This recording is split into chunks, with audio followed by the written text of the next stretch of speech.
Aquest dimarts al matí s'ha començat a enretirar la barca que encara estava encallada a la platja del centre de Blanes, just 3 mesos després del fort temporal que la va arrossegar fins a aquest punt.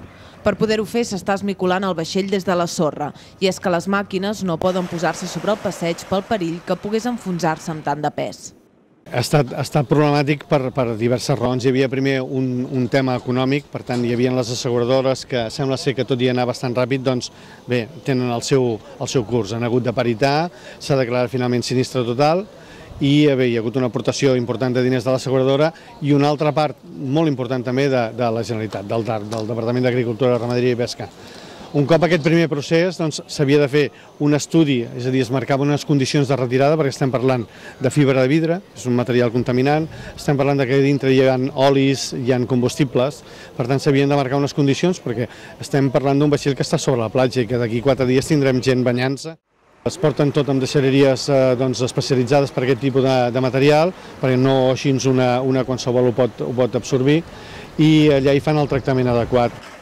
No és gaire aconsellable respirar fibra de vidre, però estem parlant de concentracions mínimes, estem a l'aire lliure, per tant això s'ho està important.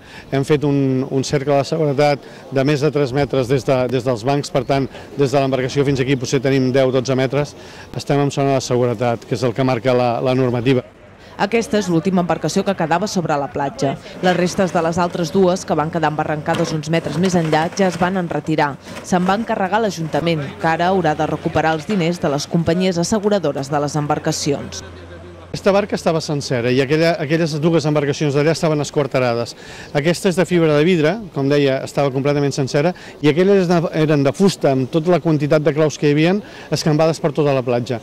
És completament impossible acotar una platja, és a dir, acotar-la, posar tanques en una platja és del tot impossible. Per tant, el que hem fet és, de forma subsidiària, iniciar els treballs nosaltres, que no podíem esperar, en aquest cas, és que es posessin d'acord armador i companyies asseguradores, perquè el risc el teníem a la platja. És a dir, sabeu que això s'havia convertit en un espectacle dantesc, diria jo, en molts moments, perquè la gent anava per al passeig amb criatures, o sigui, per la platja, criatures amb el perill de clavar-se un clau i fer-se mal.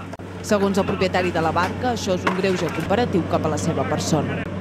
Aquí ja fa 15 dies que el resto de les altres barques es van treure, jo no sé qui ho ha pagat, jo no sé si han demanat permís a costes, jo no ho sé, perquè no ho sé, com que no ho sé. El que sé que les altres barques no hi són i nosaltres, a més de fer-se la vida impossible, avui m'han fet pagar 6.000 euros de fiança pels danys que es puguin fer a les màquines, cosa que les màquines són meves.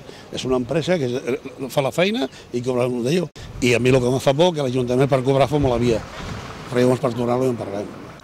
Es calcula que en un temps màxim de 3 dies, la platja del centre de Blanes podrà recuperar l'aspecte que tenia abans del dia de Sant Esteve.